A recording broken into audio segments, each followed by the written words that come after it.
नमस्कार दोस्तों, मैं सुषमा अग्रवाल हूँ। मैं एक पास्ट लाइफ थेरेपिस्ट हूँ और एक प्राणिक हीलर भी हूँ। साथ साथ मैं एक मेडिटेशन कोच भी हूँ। दोस्तों, मैं लगभग 25 सालों से लोगों को उनकी समस्याओं से बाहर निकालने में उनकी सहायता करती आ रही हूँ और मैंने बहुत हद तक सफलता भी पाई है। दोस्तों, आज जैसा कि आपको पता है, साइंस ने बहुत तरक्की की है, लेकिन जितनी साइंस ने तरक्की की है, बीमारियों ने भी बहुत तरक्की की है।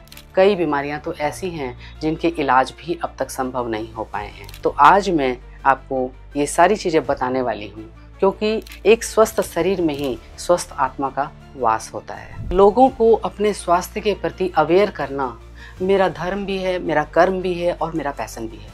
और मेरा मानना ये है कि लोगों को अपने स्वास्थ्य की जिम्मेदारी लेनी चाहिए, उनको अपने कर्तव्य से भागना नहीं चाहिए, क्योंकि स्वस्थ रहना हर इंसान का अधिकार है। कहते हैं ना, पहला सुख निरोगी काया। अगर आपके पास शरीर का सुख है, आपके पास हेल्थ है, तो आप जीवन के सभी सुखों का लाभ उठा सकते हैं। लेकिन मान लीजिए, अगर आपके पास पैसा है लेकिन आपके पास सुख नहीं है, शरीर का हेल्थ नहीं है, तो आप उस पैसे का क्या करेंगे? किसी को बीपी की बीमारी, किसी को शुगर की परेशानी, किसी को अर्थराइटिस, किसी को हार्ट की समस्या। ऐसे में डॉक्टर सबसे पहले क्या कहते हैं? खाना पीना बंद करो। और अगर आप जीवन में सुख से भोजन नहीं कर सकते हैं, तो उस पैसे का क्या लाभ है आपके लिए? स्वास्थ्य को लेकर मैं एक कंसेप्ट क्लियर करना चाहूँगी।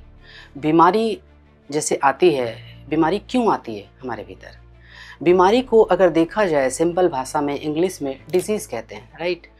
डिजीज़ को अगर दो भागों में बांटा जाए तो डिसईज होता है, यानी कि आपके शरीर का कोई भी पार्ट अगर आरामदायक अवस्था में नहीं है तो वहाँ एनर्जी ब्लॉक होने लगती है, एनर्जी मेरिडियंस ब्लॉक होने लगते हैं, ब्लड सर्कुलेशन प्रॉपर तरीके से नहीं हो पाता है, जिससे वहाँ पर एक नकारात्मक ब्लॉकेजेस होने लगती हैं। और वो जब हम उसको इग्नोर करने लगते हैं, नहीं ध्यान देते हैं उस पर, तो वो धीरे धीरे एक बड़े रोग में परिवर्तित हो जाता है। तो मैं चाहती हूँ कि समाज का हर व्यक्ति अपने स्वास्थ्य की जिम्मेदारी ले, तभी एक स्वस्थ समाज का निर्माण हो सकता है। स्वस्थ व्यक्ति किसको कहा जा सकता है? क्या कोई व्यक्ति सिर्फ शारीरिक रूप से स्वस्थ है तो क्या वो सही मायने में स्वस्थ है? स्वस्थ होने के 5 क्राइटेरिया होते हैं: शारीरिक, मानसिक, आर्थिक, सामाजिक और व्यवहारिक। अगर कोई व्यक्ति कहे कि मैं शारीरिक रूप से पूरी तरह स्वस्थ हूँ, लेकिन बाकी उसके पास धन की कमी है, समाज में प्रतिष्ठा नहीं है, तो उसको स्वस्थ नहीं कहा जा सकता है।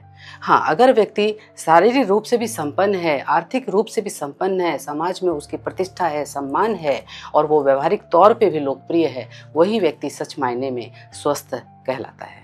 तो दोस्तों, मेरी आगे आने वाली और भी वीडियोस में मैं आपको स्वास्थ्य के प्रति अवेयर करती रहूँगी, आपको टिप्स देती रहूँगी। तब तक आप बने रहिए, और अगर आपको मेरी कोई भी सहायता चाहिए तो आप नीचे दिए गए नंबर पर कॉल कर सकते हैं, हमसे संपर्क कर सकते हैं, ताकि हम आपकी सहायता कर सकें। तब तक के लिए आपसे विदा लेती हूँ। नमस्कार दोस्तों, आप प्रसन्न रहें, खुश रहें, सुखी रहें। धन्यवाद।